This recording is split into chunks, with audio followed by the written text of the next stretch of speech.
Tribuners sebanyak 100 dalang cilik turut meramaikan acara Ruang Masyarakat Ketemu atau Rumaket yang berlangsung di Malioboro.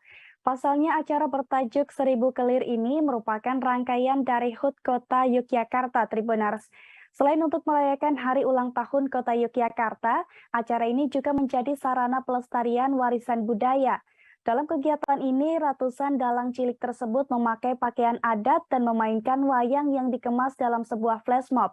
Dan untuk mengetahui informasi lengkapnya, kita sudah tersambung dengan rekan Kristi Mahatma dari Tribun Jogja. Silakan rekan Kristi. Halo Arista dan Tribuners sekalian.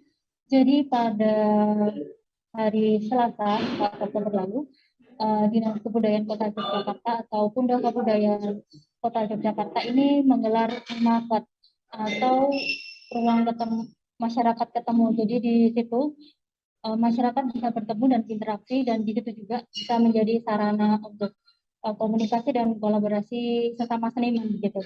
Nah, menariknya di dalam rumaket yang digelar di sepanjang Malioboro ini ada 100 dalang cilik yang tampil begitu. Jadi para dalang cilik ini memakai pakaian Jawa begitu, kemudian memegang wayang, ada Gatot Kaca dan lain-lain gitu. Kemudian para dalang cilik ini menarikan wayangnya itu, memainkan wayangnya itu saat ada musik dari gamelan dan ada narasi dari wayang. Nah, flash mob itu digelar 3 kali begitu. Kemudian di situ juga selama flash mob berlangsung juga lomba fotografi yang diikuti oleh 77 fotografer yang mengabadikan para dalang cilik ini beraksi.